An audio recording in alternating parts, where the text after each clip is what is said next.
L'idée de cette présentation, c'était de vous parler des enjeux socio-économiques du déconfinement, d'aborder la lecture que peuvent faire les économistes de la situation actuelle. Alors, donc, la présentation garde une forme, un ton un peu informel, parce que vous allez voir que je ne suis pas convaincu qu'on ait des conclusions très aussi robustes que ça. Alors, quelques mots sur le contexte général, tel que ça peut être présenté par mes collègues économistes. On a un compromis à trouver entre trois objectifs. Bien sûr, minimiser les conséquences sanitaires, réduire le coût économique, socio-économique du confinement, qui reste à déterminer, et puis préserver les libertés publiques, pour le dire rapidement, et pour certains économistes, la question va être de savoir comment arbitrer, sachant qu'il semble impossible d'atteindre les trois objectifs simultanément. Donc c'est une présentation très macro, finalement, par rapport aux travaux plus empiriques qu'on a évoqués précédemment. Alors, pour cette synthèse, je me suis notamment appuyé sur la note proposée et ses annexes par le Collège des économistes de la santé il y a quelques jours. Donc, un certain nombre de constats viennent de ces travaux.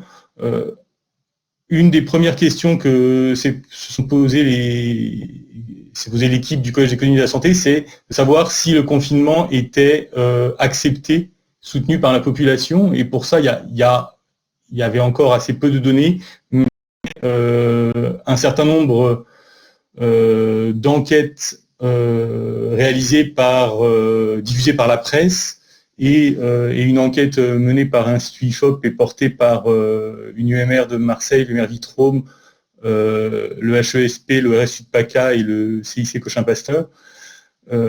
Globalement, on retrouve un constat qui a été partagé par les médias par ailleurs. Il y avait l'impression générale, c'est qu'il y avait une acceptation plutôt forte initialement du confinement, et même le rapport souligne qu'une partie importante de la population, initialement, 80%, dans l'enquête IFOP, était en faveur d'un confinement plus strict que le confinement actuel. Et puis, le deuxième constat, c'est que évidemment l'acceptabilité dépendait des conditions de confinement, évidemment, et puis troisième constat, la confiance dans les enquêtes répétées, la confiance semble s'éroder petit à petit par rapport aux mesures prises.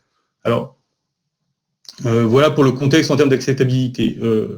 Qu'en est-il en termes de conséquences économiques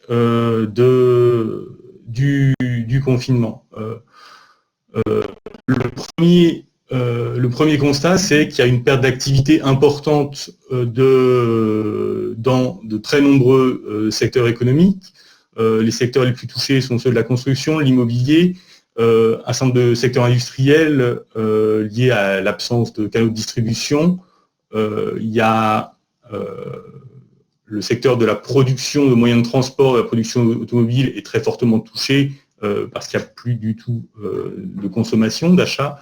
Le secteur du traitement des produits pétrochimiques est aussi très fortement touché.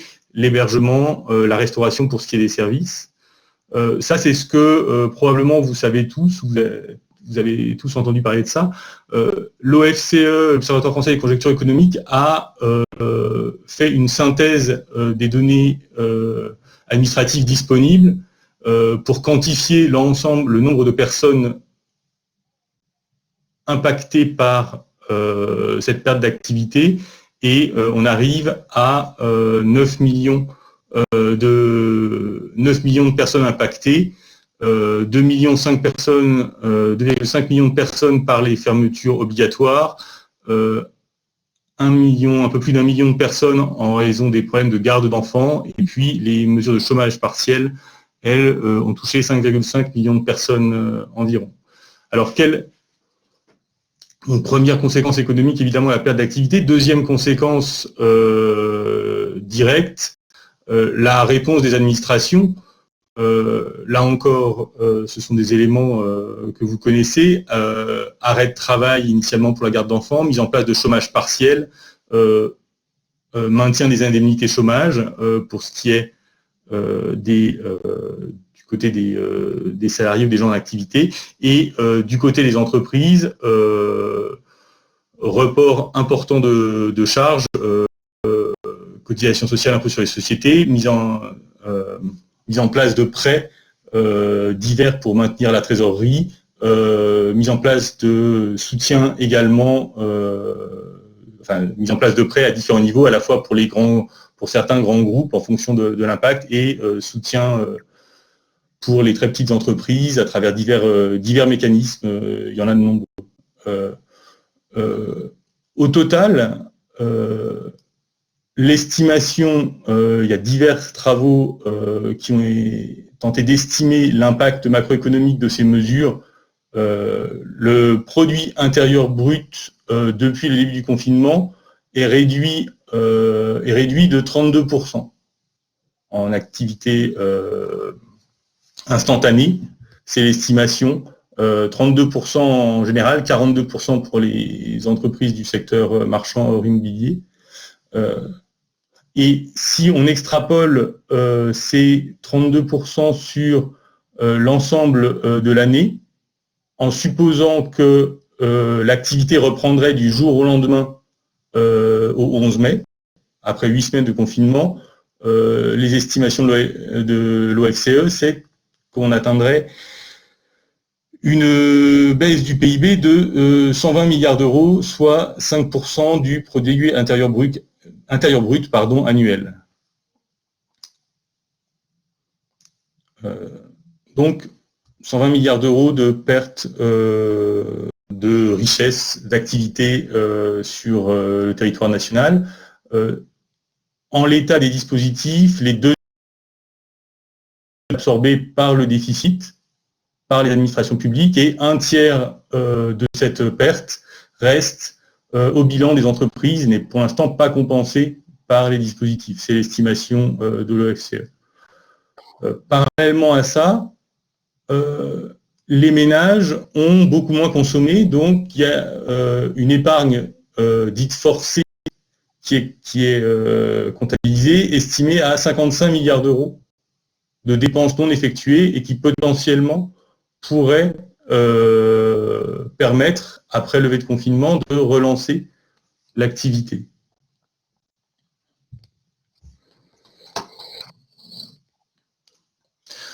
Ces estimations qui peuvent vous qui vous paraîtront peut-être exotiques, c'est celles que produisent, qu'elles sont cohérentes avec celles produites par l'administration. Elles ne tiennent pas compte de la dynamique potentielle de déconfinement. La Direction générale du Trésor a tenté de prolonger l'estimation en modélisant un déconfinement sur 16 semaines et a produit une estimation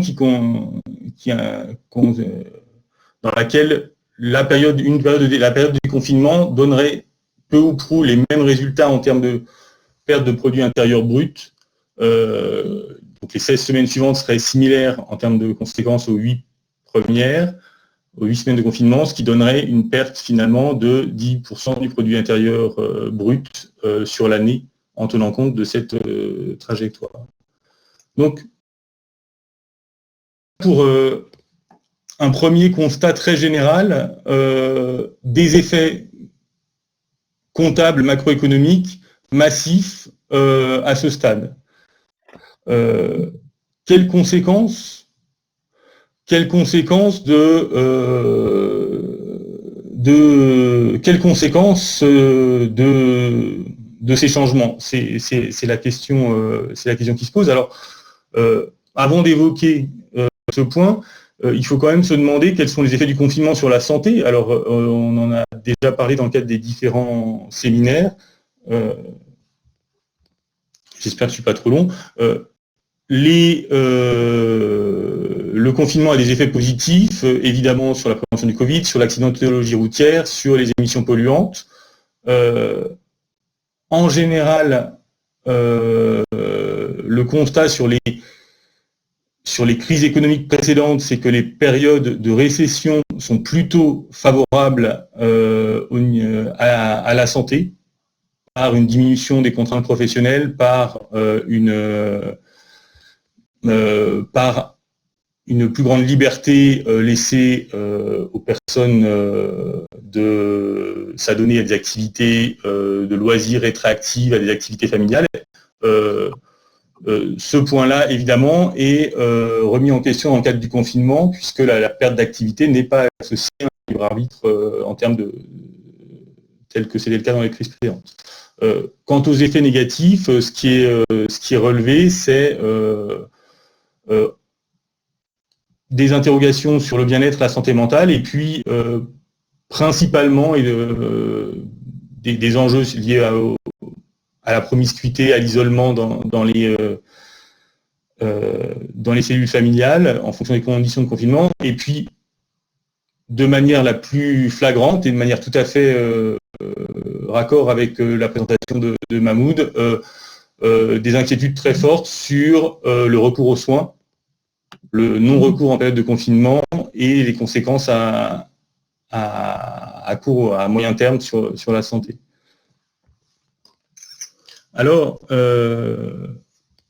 viennent ensuite, dans l'analyse des différentes conséquences du confinement, la question des effets indirects du confinement sur la santé.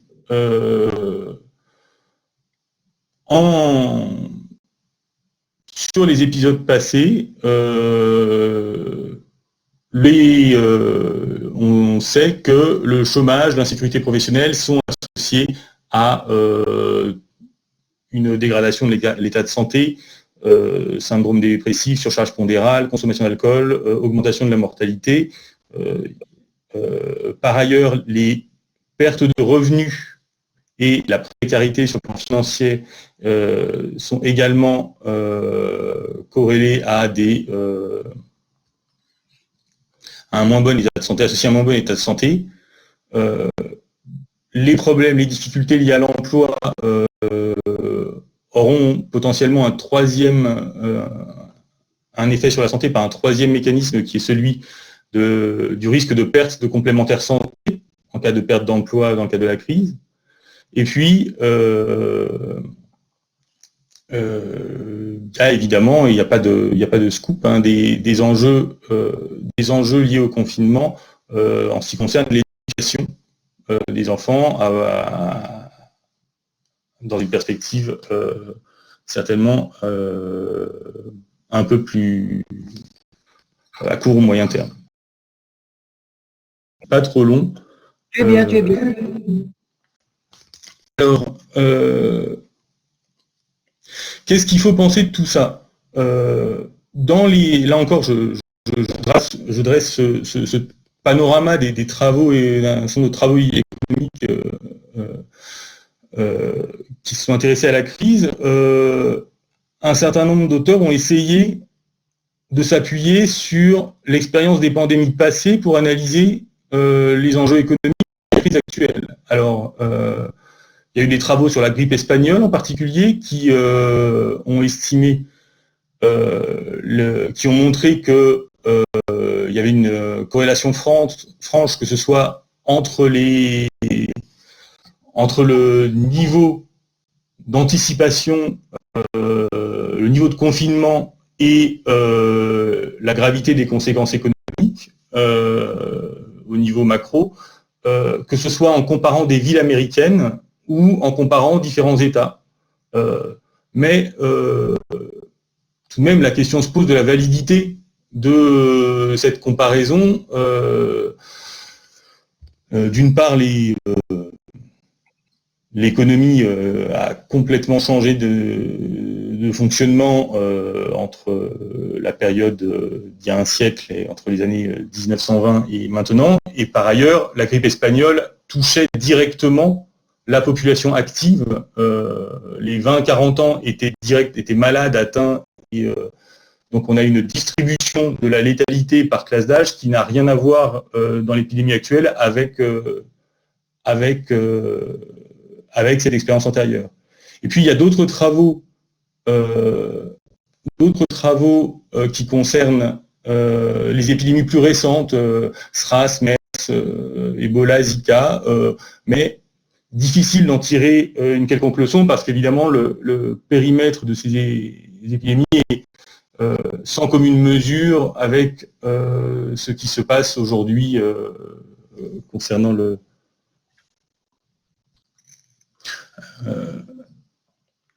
Donc, la conclusion sur l'expérience des pandémies antérieures, c'est qu'il n'y a pas vraiment de modèle permettant d'anticiper ce qui va se passer. Il y a également, je suis obligé d'évoquer ça, il y a aussi des questions qui se posent sur l'opportunité d'utiliser des mesures de la valeur de la vie humaine pour essayer de quantifier l'opportunité de confiner ou déconfiner. Le Collège d'économie de la santé ne l'a pas fait, d'autres s'y sont essayés. Je trouvais difficile de ne pas l'évoquer, évoquer les valeurs tutélaires, capital humain, 1 million d'euros, la VSL, la valeur statistique de la vie, alors pour être un peu pédagogique, ce que font les économistes, c'est analyser les comportements à risque dans l'activité économique usuelle, par exemple les primes de risque que prennent les ouvriers qui acceptent de travailler en altitude par rapport à leurs collègues qui refusent de monter en haut des gratte-ciel et qui préfèrent travailler à une altitude où le risque létal et en cas de chute n'est pas le même. Et lorsqu'on peut extrapoler, compte tenu des espérances de vie de ces ouvriers, on peut extrapoler cette prime en une valeur associée à la vie humaine ou aux années d'espérance de vie. Donc il y a des valeurs tutélaires comme ça qui existent aux États-Unis, en France. Ces valeurs sont utilisées pas en économie de la santé, mais en économie des transports et de l'environnement pour discuter de l'opportunité de certains investissements. Dans le cadre de l'épidémie actuelle, j'ai du mal à trouver ça pertinent parce qu'il y a tout de même un consensus social fort en termes de préférence de la population. Il y a eu un consensus massif qui s'est exprimé, au moins initialement, en faveur d'une protection de la santé. Et donc,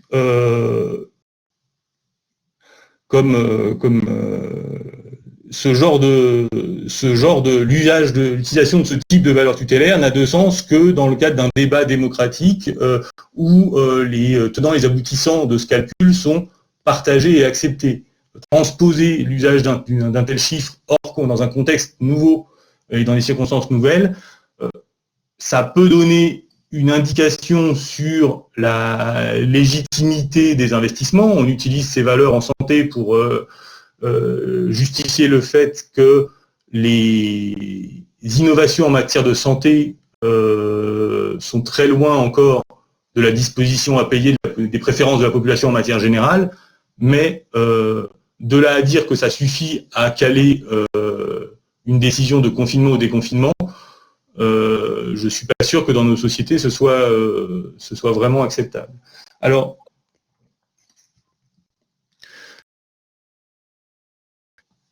on en vient aux aspects un peu plus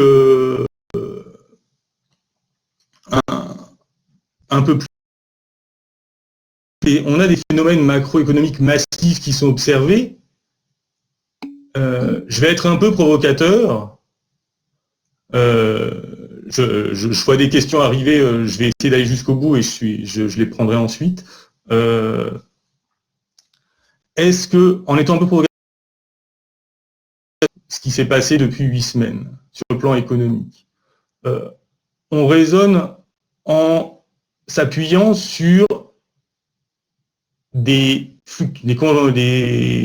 évolutions de la conjoncture économique, sur des fluctuations économiques qui étaient liées à des changements internes pour diverses raisons de l'offre, de la demande, alors que là, on est dans une situation où pour l'instant, l'économie est suspendue, mais au moins transitoirement, il n'y a pas, on n'est pas certain que la demande se soit effondrée ou que l'offre se soit effondrée. Il y a eu un arrêt des interactions économiques, un arrêt des échanges, mais il n'y a pas de changement, dans un premier temps, il n'y a pas de changement structurel ni de l'offre ni de la demande. Ce qui se passe, c'est que l'État fournit des liquidités pour éviter justement que ce phénomène conjoncturel se transforme en phénomène structurel dans une spirale de faillite qui, elle, deviendrait potentiellement incontrôlable ensuite, une fois que le capital productif, une fois que les structures de production des entreprises sont détruites par faillite, ou par dégradation du capital humain des entreprises, effectivement, on ne peut pas revenir en arrière, il y a un phénomène d'hystérésis, on ne pourra pas redémarrer l'économie du jour au lendemain s'il y a de la casse humaine ou de capital. Mais qu'est-ce qu'il en est est-ce que réellement l'ampleur du déficit est une mesure des conséquences économiques pertinentes? Alors, sur ce point, moi, je vais adopter une position très humble. Certains raisonnent en considérant que la dette qui est contractée devra être remboursée et que ça pèsera directement sur les économies nationales, sur les populations. D'autres économistes évoquent le fait que bien que ce ne soit pas les objectifs de la Banque Centrale Européenne aujourd'hui, la création monétaire est un instrument de politique publique et que la Banque Centrale Européenne, donc, qui est responsable de la politique monétaire concernant l'euro, si aujourd'hui, donc en fait la BCE rachète les émissions de dette des États aux banques qui les achètent secondairement, donc ce qui permet de continuer à emprunter à un taux très bas, c'est que de toute façon, la Banque Centrale Européenne récupère cette dette, rachète cette dette pour éviter toute spéculation ensuite. Certains économistes, et moi honnêtement je ne suis pas compétent, disent qu'en réalité, de la même manière qu'on annule la dette on envisage d'annuler la dette dans les pays en développement, une dette qui a été contractée dans une situation aussi exceptionnelle, ça ne correspond pas à un problème de gestion nationale. Il n'y a pas de raison de faire peser sur les pays une pression fiscale ultérieure liée à ça. On n'est pas dans la situation de la Grèce, sur lequel je ne porte pas de jugement, mais on pouvait se demander si la Grèce avait eu un comportement vertueux ou pas en termes de transparence des finances publiques. Bref, c'est un débat d'il y a une dizaine d'années, mais en ce qui concerne la crise actuelle, il n'y a aucun argument de ce type. Au contraire, il y a eu un consensus massif pour laisser filer du déficit et éviter la casse économique, et la BCE et les États européens se sont tous affranchis, comme aux États-Unis comme ailleurs, se sont affranchis de toute forme d'orthodoxie monétaire pour éviter de la casse immédiate. Est-ce que ça doit entraîner une dette à long terme? Pour moi, c'est pas clair, et pour les macroéconomistes, c'est pas clair non plus. Au-delà d'une certaine orthodoxie, même des experts économistes ou de politique publique qui sont pas classés à gauche suggèrent que c'est plus une question de créativité en termes de dispositifs juridiques au niveau européen pour faire passer la pilule, mais que ça serait absurde d'étrangler toutes les économies européennes pendant 50 ans avec une histoire comme ça. Évidemment, il va falloir trouver une astuce. On lit ça dans les Échos, par exemple, Par exemple, avec un système de dette perpétuelle. J'y connais rien honnêtement, mais qu'une dette pour laquelle dont la BCE ne demandera jamais de remboursement. Alors, je ne peux pas en dire beaucoup plus, mais et ça, en fait, ça correspond à une annulation de dette, sauf que ça évite de froisser les États qui sont en excédent budgétaire et qui, eux, ne supporteraient pas l'idée que, politiquement, on ne pourrait pas faire passer l'idée qu'on annule de la dette. Donc, quelle conclusion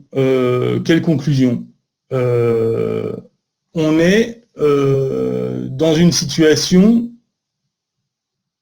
où le pire anticipé à partir des expériences passées de crise n'est pas certain. On sait à quel point les économistes ont ce souci quand il y a des chocs exogènes sur la structure de l'économie. Hein, c'est pas on a le droit de le dire. Avant 2008-2009, on n'avait pas le droit de le dire. Maintenant, on peut. Le pire n'est pas certain et va dépendre beaucoup de la manière dont on gère le déconfinement. La première chose, peut-être le premier critère d'un point de vue économique, au-delà de dire, mais c'est un peu trivial, qu'il faut déconfiner le plus vite possible tant qu'on ne perd pas le contrôle de l'épidémie, ok, c'est qu'il faut de la visibilité pour les acteurs économiques, pour pouvoir s'organiser. Pour une entreprise qui doit livrer, qui doit produire, elle peut éventuellement s'arrêter pendant 15 jours, mais il faut qu'elle sache quand est-ce qu'elle peut reprendre.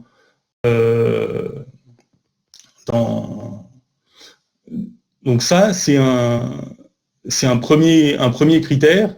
Le tâtonnement a une logique scientifique évidente, mais en termes de performativité, il induit une certaine forme de paralysie des acteurs économiques.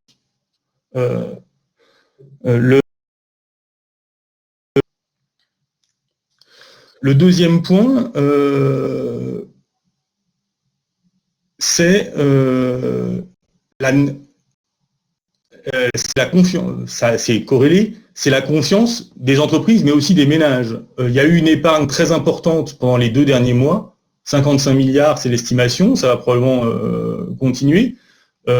Cette épargne, si elle est réinvestie dans l'économie dès l'été, si la population est en confiance, sans que les choses sont maîtrisées, et qu'elle réinvestit, qu'elle recommence ses travaux d'aménagement, l'impact macro sera beaucoup moins grand en 2020 et ultérieurement ensuite également. Si en revanche, il y a une anxiété, une espèce de perte de confiance qui induit une contraction de l'activité, une contraction de la demande pérenne, là, on va observer des effets structurels sur l'offre. S'il y a un changement de comportement structurel qui se met en place, il va y avoir des effets pérennes plus importants. Donc, ça, à mon sens, enfin, si vous me pardonnez cette prise de risque en tentant des interprétations, mais ça veut dire que au-delà des aspects techniques pour l'entreprise, la narration relative à la crise est très importante. Il faut tenir un discours qui donne confiance, qui reconstruise une alliance entre l'État ou les collectivités locales, si elles sont responsables d'un confinement local, et la population. Il faut arriver à recréer un lien de confiance. C'est probablement un point structurel important. Et puis ensuite, alors j'ai déjà parlé des enjeux de financement de la créativité sur le financement de la dette. Certains évoquent les opportunités de changement structurel. Il y a un risque d'effet structurel de la situation actuelle, mais est-ce que c'est une opportunité d'investissement dans des domaines nouveaux, de réorientation d'une partie de l'activité économique? Est-ce que l'argent qui sera débloqué par la Banque centrale européenne pour soutenir l'économie doit être donné doit être utilisé de manière discrétionnaire par les États et les entreprises, ou est-ce qu'il faut flécher des programmes qui permettent d'accélérer ce qui va potentiellement se passer, que sais-je, la transformation écologique, un espèce de Green New Deal, c'est ce qui est écrit par certains. Est-ce que c'est réaliste ou crédible? Honnêtement, je ne me prononcerai pas, mais c'est évoqué par certains. Et puis enfin, j'ose une dernière remarque sur les points de vigilance. Il y a un point qui me surprend depuis le début, c'est qu'on évoque très peu l'hypothèse d'un confinement plus strict.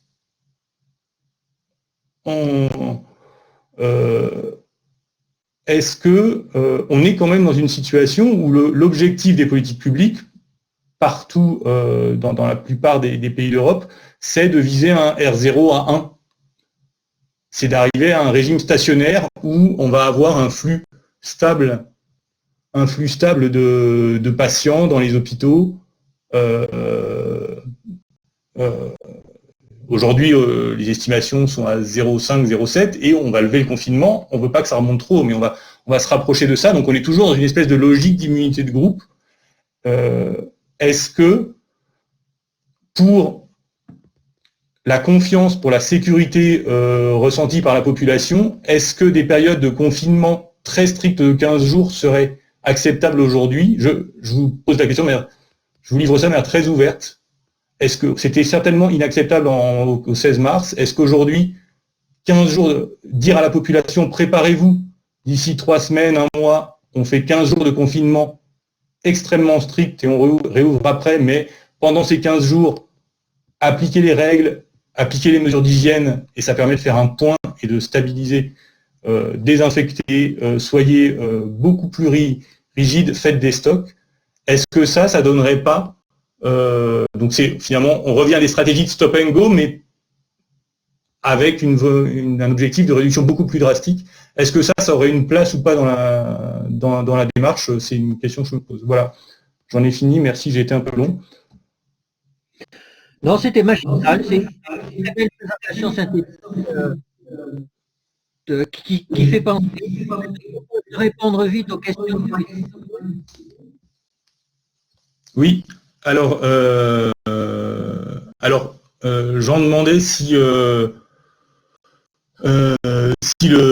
PIB est une bonne mesure de richesse et de développement. C'est une vraie question. Là, compte tenu de la vérité des effets observés aujourd'hui, en première approximation, on peut raisonner avec le PIB qui est un reflet de l'activité. C'est un reflet de l'activité marchande, un reflet très imparfait de l'activité non marchande.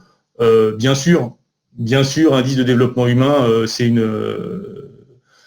la question de la certains l'écrivent, la question de la croissance économique et de la soutenabilité de la croissance est implicitement posée par une situation comme celle-ci. Est-ce que c'est une opportunité de changer de modèle de manière aussi radicale? Ça s'écrit, on le lit dans la presse. Ça nécessiterait, d'abord je ne me prononce pas à titre personnel, mais ça nécessiterait un savoir-faire en termes de portage politique évident, enfin difficile, un savoir-faire rare en termes de portage politique. Il n'y a pas vraiment eu de confinement en 1917. En 1917, sûrement pas, je ne suis pas spécialiste du sujet. En tout cas, en 1918, 1919, il y a eu des confinements. J'ai regardé un peu les travaux sur les États-Unis en particulier. Il y a eu des confinements différenciés par ville, par grandes agglomérations aux États-Unis de manière très très claire à cette époque. Donc c'est notamment sur ça que s'appuient les études. Il y a une question sur les inégalités sociales. Je ne l'ai pas évoqué. J'ai hésité à le dire.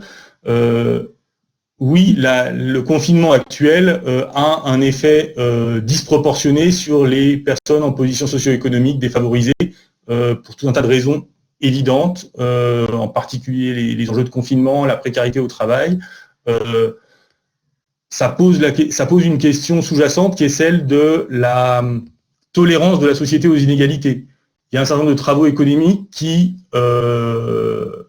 cherche à mesurer un effet causal des inégalités observées dans une société sur la santé et le bien-être, sur le bien-être de la population. Et selon les pays, on montre, Claudia Sénic notamment travaille sur ces questions, on montre que selon les pays, aux États-Unis, il y a une tolérance très forte aux situations d'inégalité observées. En Scandinavie, elle est bien moindre, les gens ne tolèrent pas l'observation d'inégalités. Donc oui, les inégalités sociales sont renforcées. En termes de politique publique, enfin très certainement par la situation actuelle, en termes de politique publique, quelle est l'opinion majoritaire de la population sur ces questions, je ne suis pas capable de répondre. Et comment peut-on prendre en compte dans ce système la notion d'entraide? C'est une question très intéressante, très générale. La résilience économique de nos sociétés passe en France beaucoup par l'aide publique, par des mécanismes d'État-providence. On sait par exemple qu'en Italie, la protection sociale est assurée de manière beaucoup plus informelle, enfin ça se dit, je ne suis pas du tout expert de ces questions, parce qu'il y a des réseaux de solidarité entre familles, voisins, voisinage qui sont beaucoup plus développés et qui font qu'en cas de coup dur, ces mécanismes-là se mettent en place très rapidement, indépendamment de l'action de l'État. Donc, c'est une vraie question et c'est tout à fait pertinent. Je ne sais pas comment répondre dans le schéma global, mais c'est évidemment utile pour protéger et pour le sentiment de sécurité de la population. Je n'ai pas raté de questions. Non, je pense que j'ai répondu à tout. J'ai essayé. Non, écoute, c'était un panoptique de la situation qui était remarquable. Merci beaucoup. Merci à vous.